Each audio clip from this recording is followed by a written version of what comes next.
सत श्री अकाल, मैं तुहाडे नाल जसमीत। डॉक्टर शो वेखण वाले साडे सारे दर्शकों का स्वागत है। उम्र वधन दे नाल नाल अखां दीयां समस्यावां लगभग हर शख्स नूं आउंदियां ने। उन्हां नूं कंट्रोल कीता जा सकता है, पर कई समस्यावां उन्हां नूं हल करन दे विच मदद करदियां ने। उम्र रहिंदियां कई समस्यावां ते हल पाया जा सकता है, तो जेकर समा रहिंदियां उन्हां समस्यावां दा हल नहीं किया जाता, उन्हां विकारां दा हल नहीं किया जाता, तो समस्यावां होर वध सकदियां ने। इन्हां सब ते असीं गलबात करन दे लई डॉक्टर साहबाना दे नाल गलबात करांगे डिटेल दे विच। ते सब तो पहला उन्हां दा स्वागत कर लैने आ। तो साडे नाल स्टूडियो दे विच जुड़े हुए ने डॉक्टर राजीव मिर्चिया जी। रैटिनल विकार दे लई ग्रीन लेजर लियाउण वाले पहले व्यक्ति सी अते फिर खेतर दे विच पहली बार एंटी यॉग लेजर की शुरुआत की है।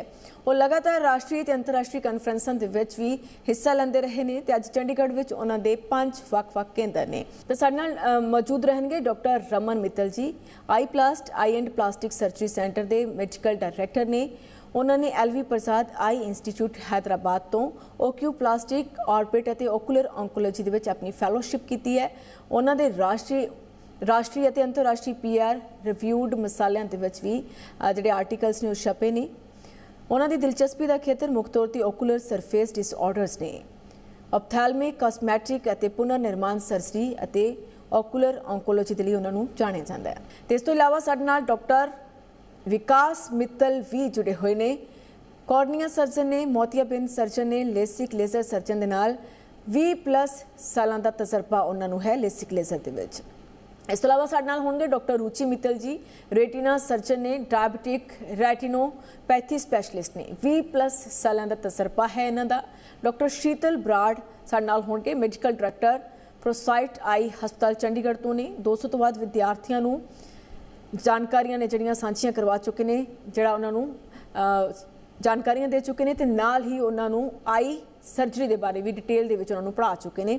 100 तो वध सर्जनां नूं रिफ्रैक्टिव सर्जरी के लिए सिखलाई दी गई इन्हां दे वल्लों। Waqari APA CRS certified educator award प्राप्त करने वाली भारत की पहली महिला नेत्र विज्ञानी ने। साढ़े सारे ही डॉक्टरों का स्वागत है। मेरा पहला सवाल डॉक्टर रुचि मित्तल के वल्लों है। डॉक्टर लेजर स्पैक्स हटाने के लिए एक सही आइडियल उम्र की है कि ये 40 साल की उम्र के बाद किया जा सकता है? यस, एक्चुअली देखिए, लेजर करने की, लैसिक लेजर करने की आइडियल एज 18 के बाद स्टार्ट होती है और 40 इयर्स तक कंफर्टेबली कर सकते हैं। और इसमें लेकिन ऐसा रहता है कि जो पेशेंट का प्रिस्क्रिप्शन है वो लास्ट ईयर से स्टेबल होना चाहिए। मतलब अगर चश्मे का नंबर जब तक चेंज हो रहा है तब तक तो एज अगर 18 भी क्रॉस हो गई है तब भी नहीं कर सकते हैं। तो अगर प्रिस्क्रिप्शन स्टेबल है तो आप 18 के बाद लैसिक लेजर आराम से कर सकते हैं। और 40 इयर्स तक भी ज़्यादा इशू नहीं होता, 40+ भी कर सकते हैं लैसिक लेजर। लेकिन थोड़ी सी पेशेंट की काउंसलिंग इंपॉर्टेंट है, क्योंकि 40 के बाद हमारी प्रेस बायोटिक एज चालू हो जाती है। मतलब उसमें नज़दीक के नज़र के चश्मे लगने लगते हैं। तो पेशेंट को थोड़ा सा ये समझाना पड़ता है कि उनको लैसिक लेजर के बाद पास का चश्मा लगाना पड़ सकता है। तो 40 के बाद भी। और दूसरा, अगर कोई सफेद मोतिया यानी कैटरैक्ट वाले चेंजेस आ रहे हैं, या पेशेंट के पर्दे में यानी रेटिना में कोई प्रॉब्लम है, या पर से कॉर्निया में कोई इशू है, तो फिर नहीं कर सकते। अदरवाइज आप 40+ में भी लैसिक कंसिडर कर सकते हैं। अगला सवाल डॉक्टर राजीव मिर्चिया जी तो है। डॉक्टर राजीव मिर्चिया, सही आपां की कह सकते हैं कि सही पेशेंट किहड़ा है जो जिसनूं लेसिक दे लई लिजाया जा रहा हुंदा है? कि आपां किवें जज करते हैं कि सही पेशेंट है, इसदा लेसिक किया जा सकता है? सब तो बड़ा क्राइटेरिया ये होना चाहिए कि घट्टो घट्ट पेशेंट का नंबर स्टेबल होवे, पेशेंट की उम्र घट्टो घट्ट 18 साल तो उपर होवे, ते नंबर स्टेबल होने ते भी 6 महीने साल पर उहदा एग्जामिनेशन होया होवे, जिहदे च पेशेंट की कन्फर्म हो जाए कि उहदे नंबर दे विच कोई फ्लक्चुएशन या चेंज नहीं हैगा। सैकेंडली, उन्होंने होर किसी किस्म की कोई बीमारी नहीं है जिहड़ा कि कॉर्निया नूं या उहदे रेटिना नूं अफेक्ट करती होवे, ताकि कोई साइड इफेक्ट अखां दे उपर ना होवे। अगर पेशेंट हेल्दी है तो उहदे होर कोई तकलीफ नहीं है, नंबर स्टेबल है, उम्र 18 तो घट्टो घट्ट मिनिमम उपर है, तो he is the right candidate for LASIK या स्माइल प्रोसीजर्स वास्ते। ਡਾਕਟਰ ਸ਼ੀਤਲ ਬਰਾੜ, ਮੇਰਾ ਅਗਲਾ ਸਵਾਲ ਤੁਹਾਡੇ ਤੋਂ ਹੈ। ਲੇਜ਼ਰ ਸਪੈਕਸ ਰਿਮੂਵਲ ਦੇ ਵਿੱਚ ਹੁਣ ਕਿਹੜੀਆਂ ਨਵੀਆਂ ਟੈਕਨੀਕਸ ਆਈਆਂ ਨੇ ਕਿ ਕੁਝ ਤਰੱਕੀ ਪਿਛਲੇ ਕੁਝ ਸਾਲਾਂ ਤੋਂ ਲੈ ਕੇ ਹੁਣ ਤੱਕ ਕੀਤੀ ਗਈ ਹੈ? So laser specs removal में जो current most advanced technology आई है, that is called Smile Pro. So Smile Pro एक AI based minimally invasive बहुत ही advanced technology है जिसमें लेजर बहुत ही fast है, it's very quick. सिर्फ 8 से 9 सेकंड्स में लेजर अपना काम करता है और आपका चश्मा उतारता है. And how this technology is more advanced compared to older technologies like LASIK, वो हम समझना चाहेंगे इस मॉडल के थ्रू. सो लेट्स अज्यूम ये आपका कॉर्निया है. कॉर्निया यानी कि ब्लैक पार्ट ऑफ द आई, पुतली, इसके ऊपर हम आपकी रीशेपिंग करते हैं चश्मा उतारने के लिए. तो लेसिक यानी कि पुराने प्रोसीजर्स में चश्मा कैसे उतारते थे, we had to make a big cut in the cornea. एक कट बना के उसे फ्लैप के जैसे उठाना पड़ता था एंड फिर उसमें नीचे के पोर्शन में रीशेपिंग करके हम चश्मे की पावर उतारते थे, आंख की पावर उतारते थे और फिर उस फ्लैप को दोबारा रखते हैं. So because of making of this flap आपके कॉर्निया में थोड़ी वीकनिंग आ सकती है, बहुत सारी कॉर्नियल नर्व्स कट हो सकती हैं जिससे कि ड्राइनेस होती है और पेशेंट्स को रिस्ट्रिक्शंस बहुत लंबे टाइम तक यानी कि कम से कम 15-20 दिन तक पेशेंट्स आंख में पानी नहीं डाल सकते, टच नहीं कर सकते, बिकॉज ये फ्लैप के हिलने का डर होता है. स्माइल प्रो में हम ये फ्लैप बनाते ही नहीं. So that is the beauty of this procedure कि इसमें कोई फ्लैप नहीं बनता है. It's a minimally invasive, flapless and painless procedure जिसमें बहुत ही छोटा इंसिजन 2 मिलीमीटर का इंसिजन रहता है जिसके थ्रू हम आपकी पावर करेक्ट करते हैं. एंड बिकॉज इसमें इंसिजन बहुत ही छोटा है, it's just 2 millimetre, so recovery बहुत फास्ट होती है.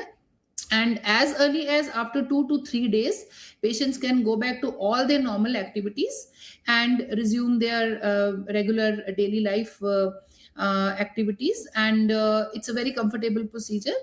Recovery is very fast. And this is how this technology, which is Smile Pro, is right now considered as the most advanced technology in laser vision correction. अगला सवाल doctor रुचि मित्तल ਦਾ ਹੈ। रुचि मित्तल जी तो लवांगे। Doctor LASIK ਦਾ जोखम की है कि लेसिक बंद करने के बाद चश्मा पहनना पैंदा है, इस दे की कुछ विकार भी आउंदे ने कि कुछ बाद विच परेशानी आउंदी है? देखिए, ऐसे तो आज इतनी एडवांस टेक्नोलॉजी है कि लेसिक में रिस्क बहुत कम हो गया है. ये तो जब हम 80s 90s में जब लेसिक इन्वेंट आया था तब जरूर इश्यूज होते थे, बट अब तो कुछ नहीं होते. बट यस, थोड़े बहुत कॉमन से साइड इफेक्ट्स हैं, वो भी टेम्पररी. जैसे पेशेंट पोस्ट लेसिक ड्राइनेस की कंप्लेंट करता है, या रात को ड्राइविंग के वक्त ग्लेयर होता है, या हेलोज होते हैं, जैसे लाइट के अराउंड कलर्ड सर्कल्स बन जाते हैं. कभी कभी पेशेंट कंट्रास्ट सेंसिटिविटी रिड्यूस्ड, ये कंप्लेंट करता है. But these are all very minor problems जो कि समय के साथ में भी चले जाती हैं. थोड़ी सी जो सीरियस कंसर्न है वो होता है अंडर करेक्शन या ओवर करेक्शन, यानी या तो थोड़ा सा नंबर रह गया या नंबर ज्यादा करेक्ट हो गया. उसका भी ट्रीटमेंट है, वो भी पॉसिबल है. उसको वापस आप ट्रीटमेंट कर सकते हैं, इनहैंसमेंट कर सकते हैं, वो पॉसिबल है. बट ये थोड़ा सा एक सीरियस कंसर्न होता है. कभी कभी जो फ्लैप वाले लेसिक होते हैं, जो अब तो कम होता है लेकिन होते हैं, उसमें फ्लैप से रिलेटेड कॉम्प्लिकेशन हो सकते हैं, जैसे कि फ्लैप डिसलोकेट हो गया, अपनी जगह से हिल गया, या फ्लैप में स्वेलिंग आ गई, इन्फ्लेमेशन हो गया, या रिंकल्स आ गए. कभी बहुत ही रेयर लेकिन हाँ पॉसिबल है, इन्फेक्शन हो सकता है लेसिक रिलेटेड. बट ये सारे मैनेजेबल हैं. एक जो बहुत पहले कॉमन होता था जिसे रिग्रेशन बोलते हैं. रिग्रेशन का मतलब है कि पूरा का पूरा नंबर वापस आ जाना कुछ टाइम के बाद. ये अब थोड़ा सा कम होता है, प्रीवियस टेक्नोलॉजीज में होता था, लेकिन ये भी अब काफी कम होता है. तो इसलिए अगर बोले तो लेसिक बहुत ही सेफ है और अभी तो बहुत ही कॉमनली डन प्रोसीजर है. तो इसलिए कोई ऐसे मेजर वाले कॉम्प्लिकेशन नहीं है जिससे कि हम डरें कि भाई लेसिक कराएं कि नहीं कराएं, ऐसे सोचना पड़े. और दूसरा आपने पूछा कि लेसिक के बाद चश्मा लगाना पड़ सकता है. यस, कभी कभी क्या होता है कि पेशेंट का नंबर तो हमने करेक्ट कर दिया, लेकिन थोड़ा सा एडजस्टमेंट में, अकोमोडेशन में थोड़ा सा टाइम ले लेता है पेशेंट.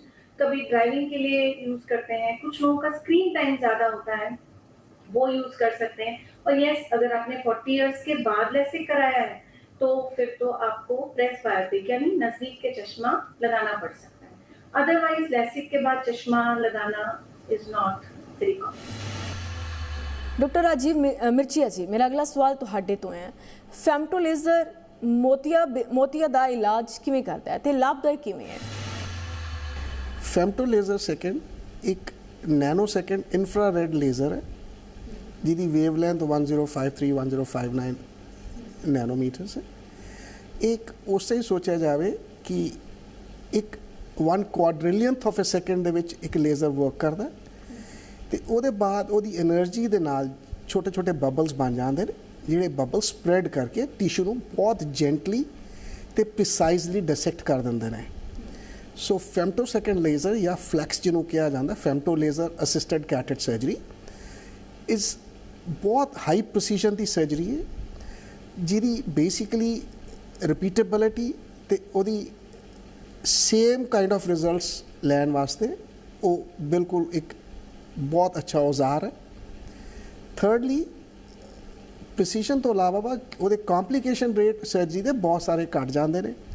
એનર્ਜੀ ਜਿਹੜੀ ਯੂਜ਼ ਹੁੰਦੀ ਹੈ ਬਾਅਦ ਵਿੱਚ ਪੀਸਸ ਵਗੈਰਾ ਨੂੰ ਰਿਮੂਵ ਕਰਨ ਵਾਸਤੇ ਉਹ ਬਹੁਤ ਸਾਰੀ ਘਟ ਜਾਂਦੀ ਹੈ, ਜਿਸ ਕਰਕੇ ਇਹ ਅੱਜ ਕੱਲ੍ਹ ਇੱਕ ਬਹੁਤ ਨਵਾਂ ਤਰੀਕਾ ਲੇਜ਼ਰ ਨੂੰ ਖਤਮ ਕਰਨ ਵਾਸਤੇ ਹੈ ਜਿਹਦੇ ਵਿੱਚ ਕੋਈ 15-20 ਸੈਕਿੰਡ 25 ਸੈਕਿੰਡ ਦੇ ਵਿੱਚ ਬਿਨਾਂ ਕਿਸੇ ਹੱਥ ਲਗਾਏ ਪੇਸ਼ੈਂਟ ਨੂੰ ਇਹ ਫੈਮਟੋ ਸੈਕਿੰਡ ਲੇਜ਼ਰ ਆਪਣਾ ਬਹੁਤ ਸਾਰੇ ਕੰਮ ਕੈਟਰਡ ਦੇ ਕੁਝ ਸਟੈਪਸ ਨੂੰ ਬਿਲਕੁਲ ਐਲੀਮੀਨੇਟ ਕਰ ਦਿੰਦਾ ਹੈ। ਤਾਂ ਡਾਕਟਰ ਸ਼ੀਤਲ, ਮੇਰਾ ਸਵਾਲ ਹੁਣ ਤੁਹਾਡੇ ਤੋਂ ਹੈ, ਮੋਤੀਆਬਿੰਦ ਦੀ ਸਰਜਰੀ ਦੇ ਬਾਅਦ ਕਿੰਨੇ ਪ੍ਰਕਾਰ ਦੇ ਲੈਂਸਸ ਨੇ ਜਿਹੜੇ ਉਪਲਬਧ ਨੇ ਔਰ ਜ਼ਿਆਦਾ ਵਧੀਆ ਕਿਸ ਨੂੰ ਮੰਨਿਆ ਜਾਂਦਾ ਹੈ? सो कैटरेक्ट सर्जरी के बाद प्राइमरीली 3 तरह के लेंसेज यूज किए जाते हैं। The first category is monofocal lenses. ये लेंस सिर्फ हमें दूर का दिखाते हैं और बीच का पास का देखने के लिए पेशेंट्स को ग्लास लगाना पड़ता है। Second category is monofocal plus lenses which are also called enhanced monofocal या फिर ईडॉफ लेंसेज भी इन्हें कहा जाता है। इनके थ्रू पेशेंट्स दूर का और बीच का देख पाते हैं, यानी कि मोबाइल, डेस्कटॉप, किचन में जो लेडीज काम करती हैं तो वो सारी एक्टिविटीज बिना चश्मे के देख सकते हैं और बहुत ही फाइन प्रिंट के लिए उन्हें रीडिंग ग्लास यूज करना पड़ता है। Third category is trifocals. ये लेंसेज ऑलमोस्ट कंटिन्यूस विजन देते हैं, यानी कि दूर का, बीच का और पास का बिना चश्मे के पेशेंट देख सकते हैं। हाउएवर अगर आप मुझसे पूछते हैं कि कौन सा लेंस इनमें से बेस्ट है, तो मैं ये कहूंगी कि सभी लेंसेज बहुत अच्छे हैं, तो कोई किसी से बेटर या बेस्ट नहीं है, क्योंकि जो लेंसेज हम एडवाइस करते हैं वो पेशेंट्स की नीड, रिक्वायरमेंट एंड लाइफस्टाइल को देखकर एडवाइस करते हैं और ऑल्सो आपकी आंख की कंडीशन को देखकर एडवाइस करते हैं। तो अगर आपके रेटिना या नर्व में कोई प्रॉब्लम है तो आप शायद ट्राइफोकल्स के लिए सूटेबल नहीं होंगे, आपको मोनोफोकल या एनहांस्ड मोनोफोकल लेंस लगेगा। अगर आप नाइट ड्राइविंग करते हैं, ऐसे केसेस में भी हम कभी कभी ट्राइफोकल्स अवॉइड करते हैं बिकॉज इनसे हेलोज एंड ग्लेयर हो सकते हैं जो कभी कभी पेशेंट्स को उतने कंफर्टेबल नहीं होते। अगर आप कोई पेशेंट हैं जो बहुत ज्यादा रीडिंग करते हैं तो आपको ट्राइफोकल बेस्ट रहेगा, provided all the other things in your eye are healthy. So इस तरह से हम पेशेंट को इंडिविजुअल और कस्टमाइज ट्रीटमेंट देने की पूरी कोशिश करते हैं, जिससे कि पेशेंट को हम उनकी आंख और कंडीशन के हिसाब से बेस्ट लेंस एडवाइस कर सकें और उन्हें सैटिस्फैक्टरी आउटकम मिले। तो डॉक्टर विकास मित्तल जी ਨਾਲ ਗੱਲਬਾਤ ਕਰਾਂਗੇ। ਤਾਂ ਡਾਕਟਰ, ਜੇ ਮਰੀਜ਼ ਲੇਸਿਕ ਲਈ ਯੋਗ ਨਹੀਂ ਹੈ, ਮਤਲਬ ਉਹ ਏਬਲ ਹੈ ਹੀ ਨਹੀਂ, ਤਾਂ ਰਿਫਰੈਕਟਿਵ ਸਰਜਰੀ ਦੇ ਕੀ ਵਿਕਲਪ ਨੇ? रिफ्रैक्टिव सर्जरी का मतलब है चश्मा उतारने की सर्जरी, जो जनरली ये 2 तरीके की सर्जरीज होती हैं। एक होती है कॉर्निया बेस्ड, एक होती है लेंस बेस्ड। कॉर्निया बेस्ड का क्या मतलब है? जो कॉर्निया जो हमारी काली पुतली जो ब्लैक ब्लैक दिखती है, ये एक्चुअली एक लेंस है, एक कन्वेक्स लेंस है जिसकी एक पावर होती है 45 dioptre, 46 dioptre, 44 dioptre like that. तो बेस्ड ऑन क्या रिफ्रैक्टरी एरर है, चश्मे का क्या नंबर है, इस कॉर्निया की पावर को चेंज कर दिया जाता है और उसे बोलते हैं कॉर्निया बेस्ड रिफ्रैक्टिव सर्जरी। जैसे कि LASIK, PRK, advanced surface ablation या lenticular surgery, Contoura vision, clear, smile, ये सब की सब जितनी भी हैं ये सब कॉर्निया बेस्ड रिफ्रैक्टिव सर्जरीज है। इसमें हम पहले पेशेंट का एक चेक करते हैं कि कॉर्निया की बायोमैकेनिकल पावर कैसी है, कुछ टेस्ट करते हैं। सेफ्टी कैसी है, उसके बेस पे उसको कॉर्निया बेस्ड रिफ्रैक्टिव सर्जरी करते हैं और उसके उन पैरामीटर के बेस पे चूज करते हैं कि क्या करना चाहिए, लैसिक करना चाहिए, कंटूरा करना चाहिए, सरफेस एब्लेशन करना चाहिए, लेंटिक्यूल करना चाहिए, वो सब डिसाइड करते हैं। दूसरा पार्ट होता है लेंस बेस्ड रिफ्रैक्टिव सर्जरी।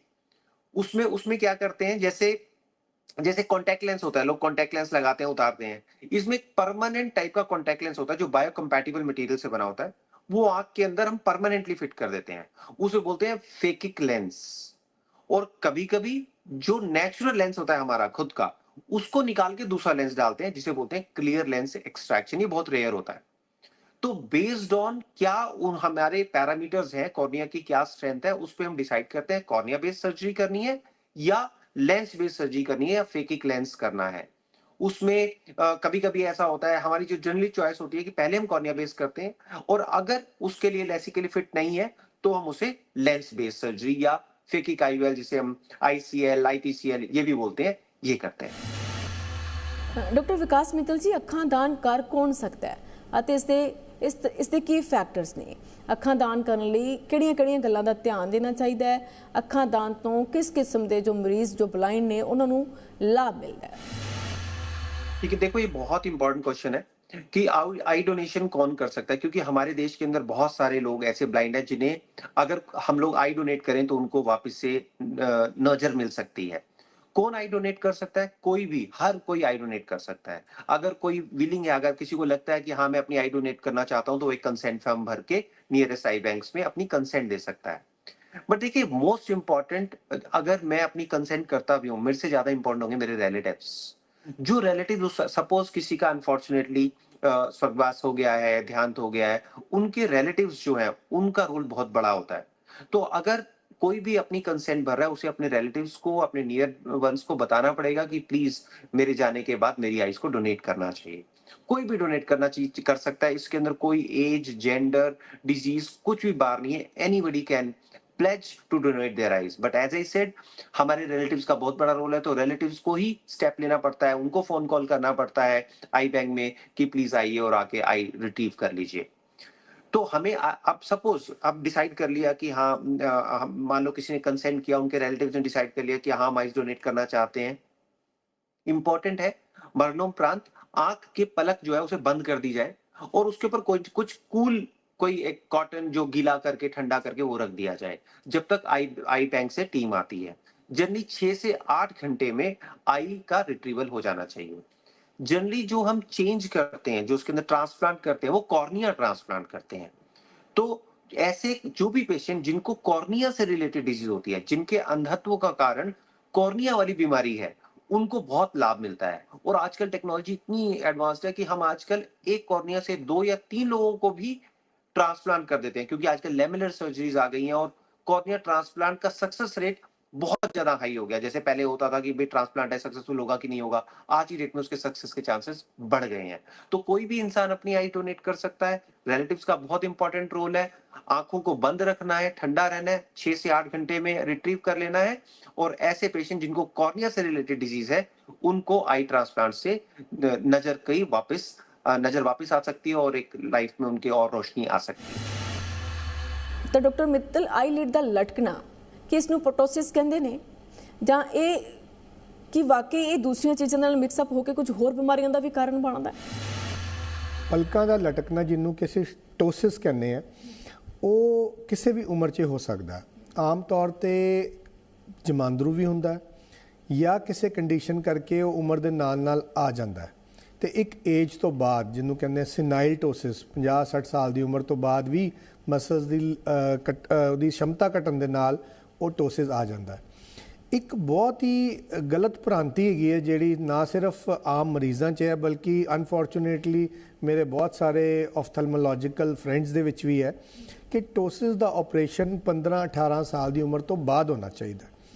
ਇਸ ਮਾਧਿਅਮ ਰਾਹੀਂ ਮੈਂ ਐਟਲੀਸਟ ਸਾਰਿਆਂ ਨੂੰ ਅਵੇਅਰ ਕਰਨਾ ਚਾਹਾਂਗਾ ਕਿ ਇਹ ਬਿਲਕੁਲ ਗਲਤ ਧਾਰਨਾ। ਟੋਸਿਸ ਦਾ ਬੈਸਟ ਇਲਾਜ ਉਦੋਂ ਹੋਣਾ ਚਾਹੀਦਾ ਜਦੋਂ ਬੱਚਾ ਸਕੂਲ ਜਾਣ ਤੋਂ ਪਹਿਲਾਂ ਦੀ ਉਮਰ ਦੇ ਵਿੱਚ ਹੋਵੇ, ਤਾਂ ਜੋ ਸਕੂਲ ਜਾਣ ਵੇਲੇ ਉਹਦੇ ਦਿਮਾਗ 'ਤੇ ਕੋਈ ਪ੍ਰੈਸ਼ਰ ਨਾ ਪਵੇ, ਉਹਨੂੰ ਐਨ ਇਨਫੀਰੀਅਰਿਟੀ ਕੰਪਲੈਕਸ ਨਾ ਹੋਵੇ ਕਿ ਮੈਂ ਬਾਕੀ ਬੱਚਿਆਂ ਨਾਲੋਂ ਘੱਟ ਹਾਂ, ਕਿਉਂਕਿ ਬੱਚਾ ਉਦੋਂ ਸਮਝਦਾਰ ਹੋਣ ਲੱਗਦਾ। ਐਂਡ 3.5-4 ਸਾਲ ਦੀ ਉਮਰ ਤੋਂ ਬਾਅਦ ਅਸੀਂ ਟੋਸਿਸ ਕਿਸੇ ਵੀ ਉਮਰ 'ਚ ਕਰ ਸਕਦੇ ਹਾਂ। Earlier it is done the better it is. कई बारी तो असी उस तो भी छेती करना पसंद करते हैं जे पलक इन्नी ज़्यादा डिग्गी होवे कि वो नज़र नूं ढक रहा होवे ते नज़र दे खराब होने के चांस होण। उहदे च उम्र की कोई क्राइटेरिया नहीं, 1 साल 6 महीने 1.5 साल किसी भी उम्र के बच्चे नूं कीता जा सकता। दूजी गल यह समझण वाली बड़ी इंपॉर्टेंट है कि इहदा रिजल्ट बहुत वधिया है, बिना निशान दित्तिआं विदिन अ मंथ तुसी एक कंप्लीट रेजोल्यूशन लै सकते हो। तो एक अनदर जी प्रॉब्लम हैगी है लोगों के दिमाग से कि एक बार ऑपरेशन कर दिता जाए तो अख बंद नहीं होएगी, रात को सोने वेले बंद नहीं होएगी, झपकेगी नहीं। यह बिल्कुल गलत धारणा है। 99% केसिस दे विच इस तरह की कोई प्रॉब्लम नहीं आती। कोई 1% केस होवे तो उहदे च कुछ होर कंडीशनस हो सकदियां ने जिहदे करके यह केस होंदा है। इसलिए समरी च कहना चाहांगा कि उम्र छोटी उम्र तो ही करना चाहिए, नहीं तो लोग जागते हैं जो विआह की वारी आती है, जो रिजैक्शन शुरू हो जाती है वगैरह वगैरह। नहीं, बच्चा सारी जिंदगी अपना एक इनफीरियरिटी कंपलैक्स नाल जींदा है कि भी मैं दूजियां नालों माड़ा हाँ, वो नहीं होना चाहिए। वो कॉन्फिडेंस लैवल नूं असीं खराब नहीं करना। ठीक है डॉक्टर रमन मित्तल, मेरा तुहाडे तो सवाल है कि आइज़ के अंदर अखां दे विच अते उसके आस पास के एरिया ते कैंसर हो सकता है, जे हुंदा है तो इसनूं खत्म किवें कीता जा सकता है? यह तुहाडा बहुत ही अच्छा सवाल है, क्योंकि एक आम धारणा अगेन साढ़े च हैगी कि कैंसर सिर्फ शरीर के बाकी अंगां च हुंदा है, ते दूजी धारणा कि कैंसर जानलेवा हुंदा। इस सवाल राहीं मैं तुहानूं दसना चाहांगा कि अख ते अख के आले दुआले नूं असीं पहलां 3 हिस्से च डिवाइड करिए। एक ते अख हो गई जिहदे च अख दे उपर ते अख दे अंदर दा कैंसर हो सकदा। दूजा हो गया अख दे आले दुआले जिहड़ी पलकां ने, जिन्हों असीं लिड्स कहंदे हैं, आई लिड्स कहंदे हैं या एडनेक्सा कहंदे हैं, ਉਹਦੇ ਤੇ कोई भी गंढ कैंसरस भी हो सकती है। तो तीसरा वो एक हड्डियां का ढांचा जिहड़ा कि असीं ऑर्बिट कहंदे हैं, जिहदे विच अख रब ने बनाई है, उस ऑर्बिट दे विच ते अख दे दुआले कोई भी गंढ कैंसरस भी हो सकती है। So there are 3 types of areas जिहदे च अख दे विच होण वालियां गंढां हुंदियां ने। आम तौर ते 90% गंढां कैंसरस नहीं हुंदियां, पर 10% या उस तो घट भी होवे कैंसरस हो सकदियां ने। नंबर 1। नंबर 2, ईवन छोटे बच्चों च जमदियां बच्चों च भी कैंसर होने का चांस हुंदा, जिहड़ा कि रेटिनोब्लास्टोमा एक कैटेगरी है, वो फिर जानलेवा भी हो सकता। अदरवाइज देखा जाता है कि एक उम्र तो बाद जनरली 45-50 साल की उम्र तो बाद साडे शरीर दे विच कुछ ऐसे सैल्स दे विच चेंजिस आते हैं जिहदे च वो मैलिगनेंसी वाले पासे तुर पैंदे ने। उस उम्र दे विच कैंसर होने के चांसिस वध जाते हैं, चाहे वो लिड्स दे विच ट्यूमर होवे, नूं लिड कैंसरस कह दिंदे हैं। साडे देश च sebaceous gland carcinoma, squamous cell carcinoma and basal cell carcinoma, यह 3 मुख्य तौर पर कैंसर होंदे ने। लेकिन जे टाइम सिर इन्हां दा इलाज करा लिता जाए तो बिल्कुल जानलेवा नहीं होंदे। इनफैक्ट अख भी बचा सकते हैं, अख की सुंदरता भी बचा सकते हैं, पर मुद्दे की गल है कि समय सिर ते सही इलाज होना लाजमी है। बहुत बहुत शुक्रिया डॉक्टर। साढ़े सारे ही मेहमान डॉक्टरों का बहुत बहुत धन्यवाद। उम्मीद करते हैं कि डिजिटल इरा दे विच वीडियो बहुत सारे लोगों के लिए बहुत लाहेवंद साबित होएगा, खासकर आइज़ के पेशेंट के लिए। उम्मीद करते हैं कि बहुत सारे सवालों के जवाब तुहानू मिले होणगे, अते नाल ही साडी उम्मीद ये भी है कि जानकारी है जिहड़ी तुहाडे काफ़ी काम आएगी, तुहाडे अपने दे काम आएगी। आज के लिए इन्ना ही, इजाजत दिओ। बस तुसीं अपनी अखां दा ख्याल जरूर रखना, क्योंकि अखां नहीं तां जहान है।